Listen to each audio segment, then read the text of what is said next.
Hi friends, कैसे हो आप सभी। आशा करती हूँ आप सभी बहुत ज़्यादा अच्छे होंगे। I am Divya. आज इस वीडियो में आप लोग के साथ शेयर करने वाली हूँ कि अगर आप गर्भवती महिला हो, अगर आपका 7वां मंथ चल रहा है तो 7वें मंथ में आप कैसे पता करेंगे कि आपके गर्भ में लड़का पल रहा है या लड़की पल रही है। तो आज हम इसी टॉपिक पर बात करने वाले हैं कि अगर आपका 7वां मंथ स्टार्ट हो गया है तो अब आपको पता चल जाएगा कि आपके गर्भ में क्या पल रहा है।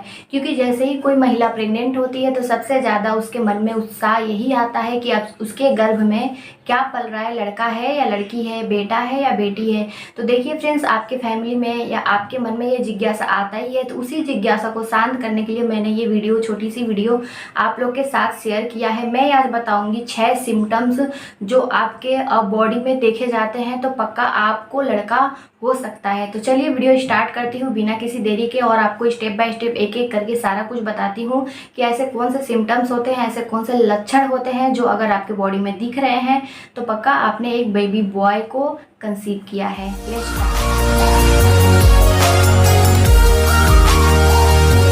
तो फ्रेंड्स, सबसे पहले हम बात करेंगे बेबी बम्प पोजीशन। वो यानी कि आप जब प्रेग्नेंट होते हो तो जो आपका पेट है वो 7वें महीने में जिस पोजीशन का होना रहता है, यानी कि लंबा, गोल या नीचे लटका हुआ, जिस भी पोजीशन का होने वाला रहता है वो 7 मंथ में साफ दिखने लगता है। क्योंकि जो 4 या 5 मंथ के पहले जो पेट होता है वो एक तरह से ही दिखता है, थोड़ा सा निकला हुआ, लेकिन जो 7 मंथ का होता है वो पूरी तरह से पता चल जाता है कि आपका पेट गोल होने वाला है या लंबा होने वाला है। तो आप पेट को देख करके पूरी तरह से अंदाज़ा लगा सकते हो कि आपने एक बेबी बॉय को कंसीव किया है। जब आपका पेट एकदम से ऐसे स्ट्रेट होकर के नीचे लटक रहा है, मतलब कि लंबा होकर के नीचे लटक रहा है, बहुत ज़्यादा हैवी पोजीशन पे 7वें मंथ में ही आ गया है और वो नीचे की तरफ लटकते जा रहा है, मतलब एक एक दिन बीत रहा है आपका प्रेगनेंसी का, और 7वां मंथ पूरा होते होते आपका पेट एकदम नीचे लटक गया है, पेट आपका एकदम लंबा हो रहा है। तो आप मान लीजिए कि आपने बेबी बॉय को कंसीव किया है। ये जो मैं लक्षण बता रही हूँ ये काफ़ी केसेस में देखे गए हैं। मुझे ऐसे बहुत सारे कमेंट भी आते हैं और ऐसे मेरे परिवार में भी बहुत जन है जिनको बेटा हुआ था और उनका पेट सेम ऐसे ही हुआ था जैसे मैंने आपको बता रही हूँ। तो हो सकता है कि आपका पेट भी लंबा लटक रहा है, तो हो सकता है कि आपने एक बेबी बॉय को कंसीव किया है, और हो भी सकता है कि आपने एक बेबी गर्ल को भी कंसीव किया है। क्योंकि कोई ऐसा होता है ना कि उसका हार्मोन्स एकदम से अपोजिट होते हैं, एकदम से उल्टा ही चलते हैं, तो उनके में ऐसा केस हो सकता है कि उनको बेबी गर्ल भी हो सकती है। तो ठीक है, तो आप कमेंट में बताइए कि आपका पेट गोल है या लंबा है, नीचे लटक रहा है कि ऊपर की तरफ गोल होते जा रहा है। कई जन का पेट यहाँ से स्टार्ट होता है और ऐसे गोल रहता है, कई जन का पेट यहाँ से नीचे की तरफ से ऐसा लंबा होकर के नीचे लटकता है। तो वैसा अगर हो रहा है तो आपने एक बेबी बॉय को कंसीव। सेकेंड नंबर पर बात करेंगे जलन या खुजली। अगर आपके हाथों में, पैरों में या पेट पे, प्राइवेट पार्ट में या अंडर आर्म्स में, गर्दन में, मतलब आपके बॉडी पार्ट में अगर कहीं भी बहुत ज़्यादा जलन हो रहा है, खुजली की समस्या होते जा रही है, तो देखा गया है कि हार्मोन्स में बहुत ज़्यादा चेंजेस आने की वजह से आपको ये प्रॉब्लम आ रहा है। और यहाँ पर अगर आप एक लड़के को कंसीव किए रहते हो तभी आपके हार्मोन्स में बहुत ज़्यादा चेंजेस आते हैं और तभी जाके ये समस्या आती है कि आपको जो भी प्राइवेट एरिया है वहाँ पर बहुत ज़्यादा जलन होगा और बहुत ज़्यादा खुजली, इचिंग की समस्या बढ़ जाती है। तो इचिंग अगर आपको बहुत ज़्यादा हो रहा है तो आपको रगड़ कर या नाखून लगाकर नहीं खुजली करना चाहिए, बल्कि थोड़ा सा अपना ये हथेली है वहाँ पर ऐसे रब कर देना चाहिए। इससे आपको स्ट्रेच मार्क्स भी नहीं आएंगे और आपको जलन की समस्या थोड़ा कम हो जाएगी।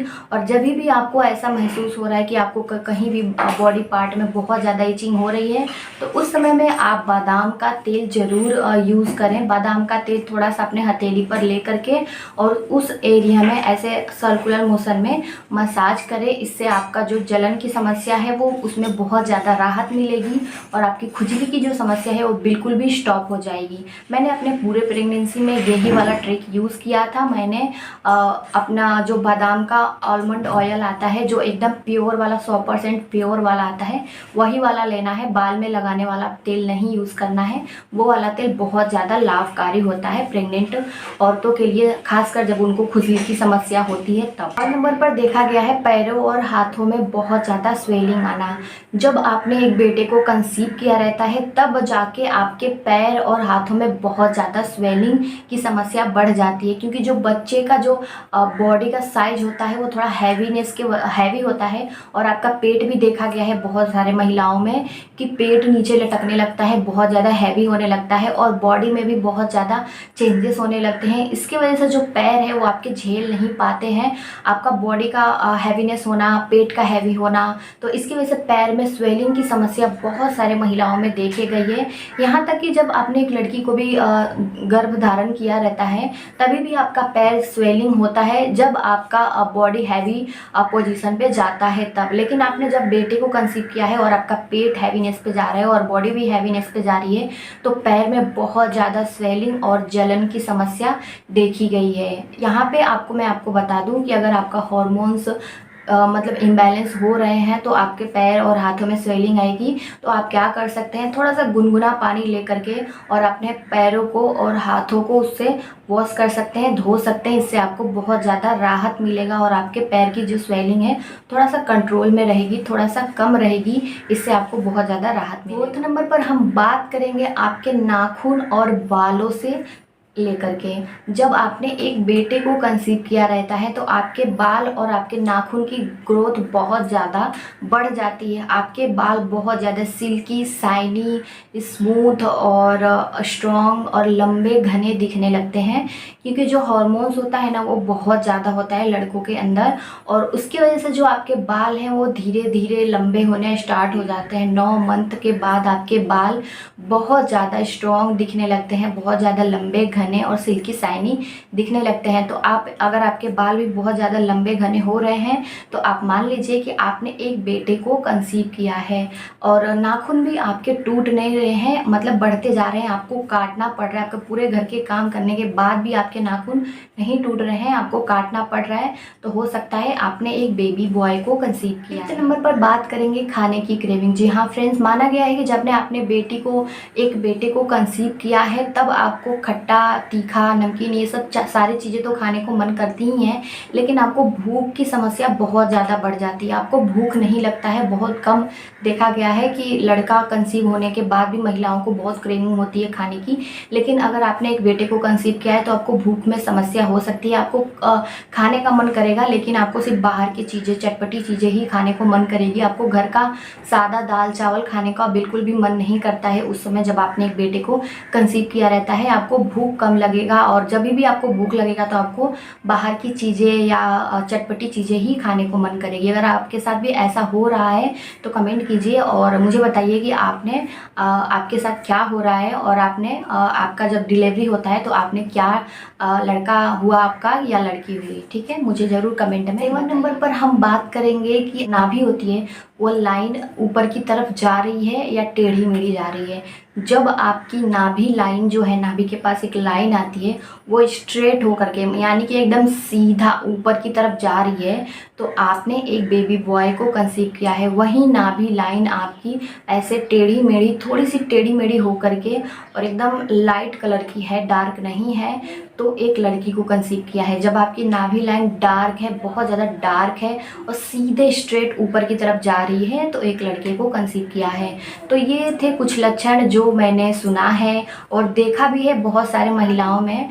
और लेकिन मैं बता दूं लास्ट में कि आपको ये सारे लक्षण सटीक नहीं भी बैठ सकते हैं, बैठ भी सकते हैं, क्योंकि सबके हार्मोन्स अलग होते हैं, सब बच्चों के हार्मोन्स अलग होते हैं, सब गर्भवती महिलाओं के हार्मोन्स अलग होते हैं, तो सबके सिम्टम्स भी अलग अलग हो सकते हैं। अगर ये सारे लक्षण आप में एकदम सटीक बैठ रहा है, ये सारे लक्षण दिख रहे हैं, तो हो सकता है कि आपने एक बेबी बॉय को कंसीव किया है और हो सकता है एक बेबी गर्ल को भी कंसीव किए हैं। तो आप ये थॉट्स बिल्कुल भी मत लाइएगा कि मैंने एक बेबी बॉय को कंसीव किया है। तो कुछ भी हो सकता है, होने के लिए सब भगवान के हाथ में है। मैं कुछ नॉलेज मेरे पास था और मैंने कुछ सुना था, दाई माँ पुराने ज़माने से ये सब नॉलेज चलते आ रहे हैं, ये बातें चलते आ रहे हैं, तो मेरा काम है आप लोग तक शेयर करना। तो मैंने आप लोग के साथ शेयर किया। वीडियो कैसा लगा? अगर अच्छा लगा हो तो एक लाइक कर दीजिए। चैनल पे फर्स्ट टाइम आया तो चैनल को सब्सक्राइब करके बेल आइकन हिट करना है ताकि न्यू अपडेट आपको मिलती रहे। ठीक है, मिलती हूँ नेक्स्ट वीडियो में, तब तक के लिए पूरा ख्याल रखिए। Till then bye bye, thanks for watching friend.